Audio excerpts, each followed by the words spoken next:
What kind of rider walks away from the most dominant team in MotoGP, risking everything to prove a point?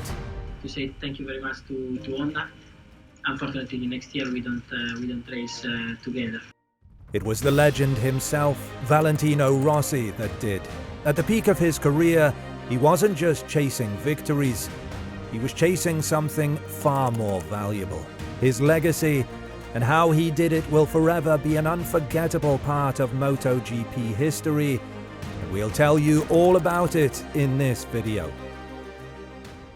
Valentino Rossi's entry into the 2500cc championship was nothing short of electrifying. Fresh off his 250cc World Championship win in 1999, Rossi was handed the reins of a Honda 500cc machine, a powerful beast in the world of motorcycle racing. But this wasn't just any seat. Rossi was stepping into the highest level of the sport, where legends like Mick Doohan had once reigned supreme. With Doohan himself as a mentor and Jeremy Burgess, the mastermind engineer, by his side, Rossi was poised for greatness. But the road was far from smooth.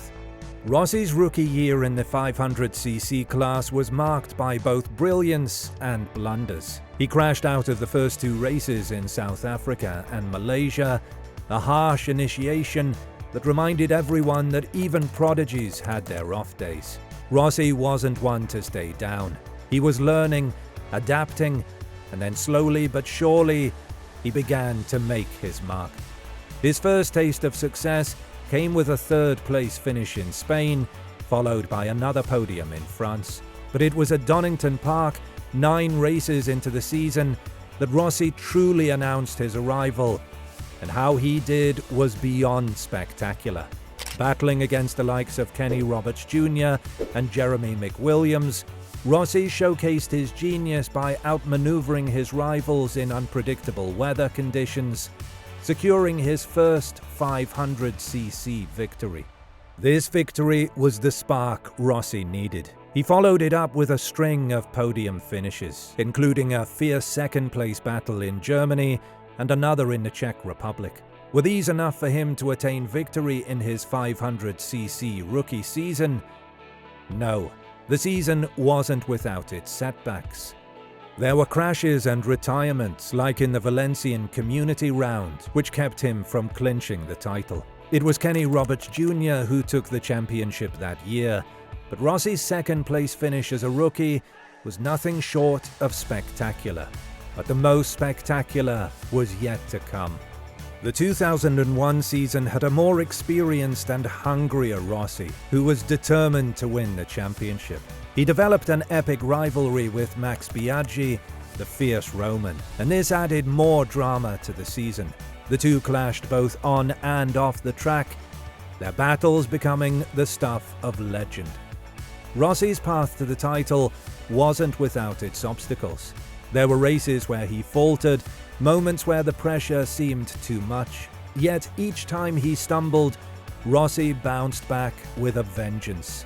His wins were as spectacular as his setbacks were heartbreaking. And when he finally clinched the championship, the celebrations were as wild as the season itself. Rossi's victory was a triumph, not just of skill, but of tenacity, proving that sometimes the underdog really does come out on top. He was already ready for the next season, but there were going to be massive changes. In 2002, motorcycle racing underwent a seismic shift, leaving behind the era of 2-stroke 500cc engines and entering the brave new world of 4-stroke machines, with the championship even rebranding itself as MotoGP. Environmental concerns and technological stagnation had forced the change, and this new era needed a new kind of champion. Who was going to step up among the elite riders? Rossi had just signed a staggering 2-year €10 million deal with Honda, making him the highest-paid rider in the history of the sport at the time. To put this into perspective, even Mick Doohan, who had dominated the 500cc class with 5 world championships, never commanded more than €4 million a year. World Superbike icon Carl Fogarty hovered around €1 million annually. The pay was great, but the new Honda CR211V, well, it wasn't a good bike yet, at least to Rossi's standard. After a day of testing, Rossi lost his cool. He told the Honda staff to go ride the bike themselves after revealing some of the bike's flaws. These bikes are fast, but they don't give the same feeling of power as two-strokes. The new bike wears the tires too much. I want the old bike back. Honda didn't care. They told Rossi he had to adapt. It wasn't a respectful way to treat their rider, and it was this attitude that led to one of the most iconic parts of modern MotoGP history, and we'll tell you all about it soon. After Honda told Rossi to accept the bike they had made, he and Jeremy Burgess, his crew chief, got the team together and worked hard during winter to give Rossi the best bike setup with what they had. After 4 months of working around the clock, the bike was perfect. Rossi and Honda would then go on to dominate for that 2002 season and the following 2003 season. He had 11 wins in 2002 and never finished lower than third place all year in 2003. In that 2003 season, he had 9 wins, 4 second places, and set 12 new lap records, while he retained 2 existing records. He was at his peak, he was invincible, and he was about to call it quits with Honda. With Valentino Rossi's incredible dominance, Honda became arrogant and winning became expected of Rossi. As the rider racked up victory after victory, the whispers began. "It's not him, it's the bike," Honda said. The Honda RC211V was undoubtedly the best machine on the grid, and in 2003, it was clear to everyone. Honda, with Rossi and their other riders, claimed 15 of the 16 races that year. Ducati snatched just 1 win, courtesy of Loris Capirossi. Behind the scenes, the tension between Honda and Rossi grew. Honda's arrogance had reached its peak. They were confident they didn't need Rossi. In their eyes, the RC211V was the real champion, and riders were simply interchangeable parts in their grand machine. Noriaki Nakata, Honda's team manager, when asked about their success, pointed not to Rossi's undeniable talent, but to the superior engineering behind their bikes. Riders, in Nakati's view, were like light bulbs, as Jeremy Burgess later echoed, easy to replace once they burned out. Honda didn't just see Rossi as a champion, they saw him as a cog in their well-oiled machine. Because of this, they wanted to control his brand and didn't show him the respect due to him. This attitude weighed heavily on Rossi. He felt like a prisoner, trapped by the very company whose bike he used to achieve victory. It wasn't just about racing anymore. It was about Honda's belief that their machines were the true heroes, and Rossi felt his role was being diminished. By mid-season in 2003, rumors began to circulate. Rossi might leave Honda. These whispers reached the highest levels, and Honda was not pleased. Suguru Kanazawa, Honda's boss, made their stance brutally clear in a September statement. "If Valentino chooses to ride for another manufacturer, we will build a better machine to beat and destroy him." Honda had promised Rossi his winning NSR 500, a gesture meant to honor his 2001 500cc championship. That bike never came. Instead, they gave him pressure, expectations, and the subtle message that he was replaceable. Rossi had had enough. The saga fueled Rossi's desire to prove everyone, especially Honda, wrong. He wasn't just another rider, he was the rider. And in his mind, he didn't need Honda to keep winning. What started as discontent turned into a fierce determination. Rossi was ready to show the world that his success wasn't just about the bike, it was about him. What were the rumors that angered Honda? So, according to reports, Ducati and Yamaha saw an opportunity they just couldn't resist and approached Rossi's camp for a possible switch. Rossi's manager, Bigo Badioli, began to talk to them and set up secret meetings throughout the year. Why secret meetings? It was because of Rossi himself. His brilliance as a rider always caused fans to swarm around him. He didn't need that kind of attention for the steps he was about to take for his future. There was one secret meeting with Yamaha that seemed straight out of a spy thriller movie, but it fit Rossi's method of operating quite well, since it was something he had done before. Rossi went in the middle of the night. Dressed in a hoodie, Yamaha sneaked Rossi into their garage at the Donington race weekend. He used the meeting to get a feel of Yamaha's YZR M1. Sitting on the bike gave the Italian a sense of déjà vu. Why? This was how Honda sneaked him into their garage at Phillip Island when he was with the Aprilia 250cc factory team. However, there was a difference this time. The YZR M1 didn't boast of the same kind of power the rider was used to, but let's save that for later. Yamaha had to fight off their competition for Rossi's signature, Ducati. Ducati were relentless in their pursuit of Rossi. Their bikers aren't what they are now, but they were always willing to grow, to improve. They wanted Rossi, and the thought of Rossi, an Italian riding on an Italian bike, sent fans into a frenzy. Rossi loved Ducati's attitude. They were passionate, always working to improve their bike's technology. Ducati wasn't afraid of Honda and wanted to challenge them, but there was a big problem. Ducati had an attitude Rossi couldn't come to terms with. The mentality at Ducati at the time was just like that of Honda. Ducati didn't believe in the role of the rider.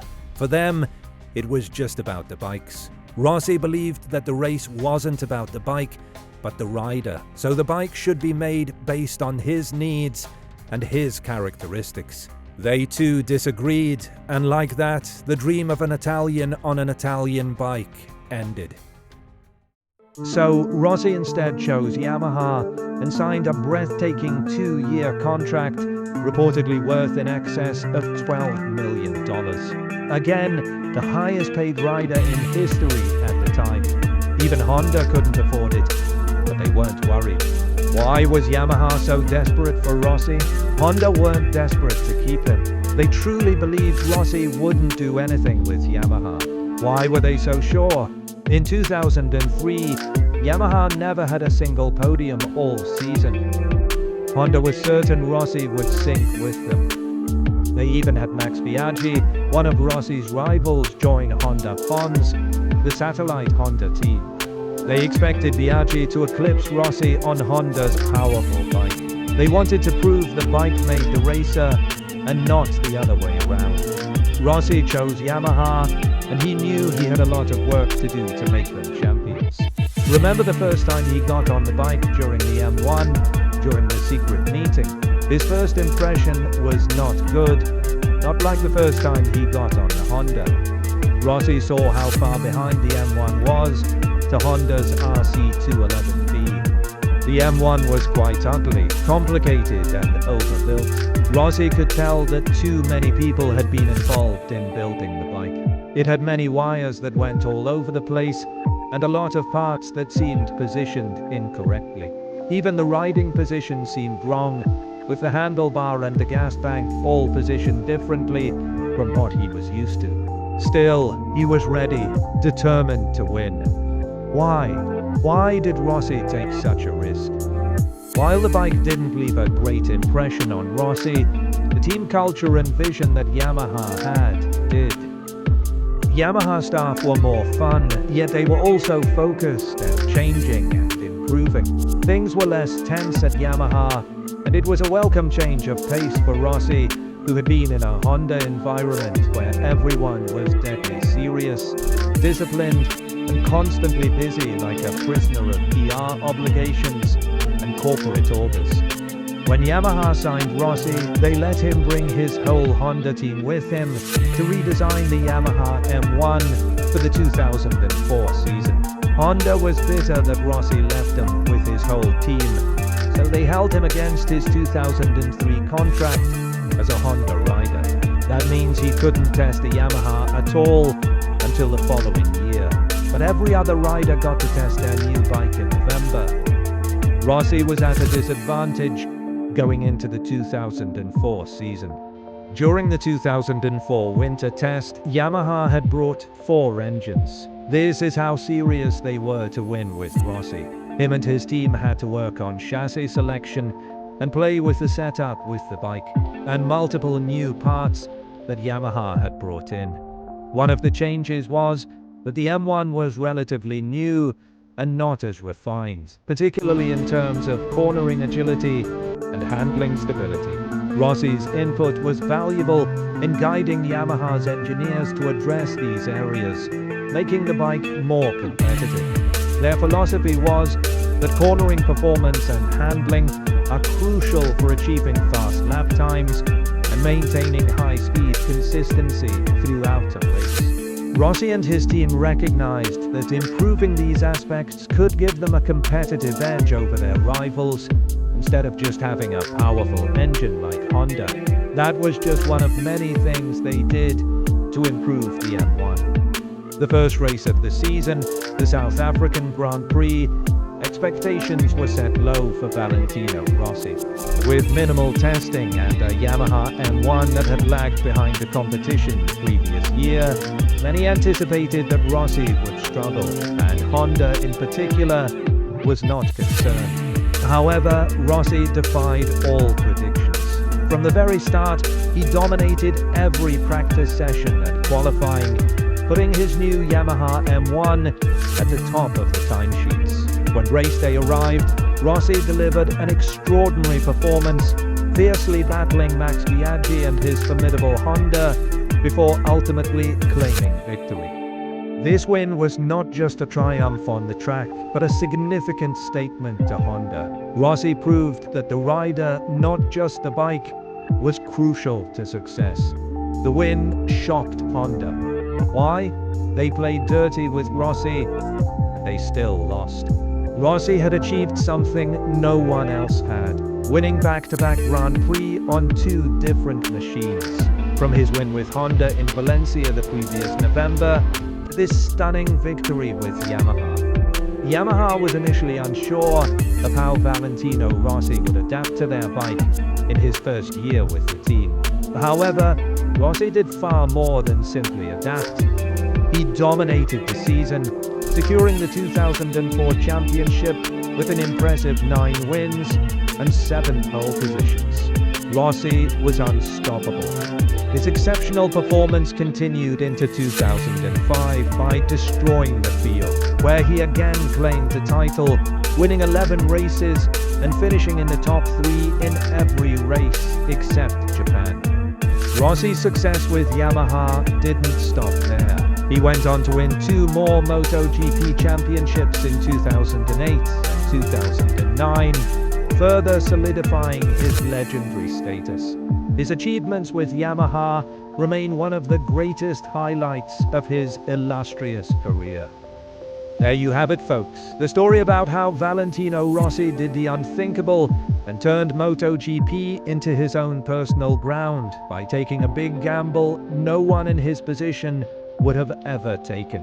Would he have won more MotoGP championships if he had stuck with Honda?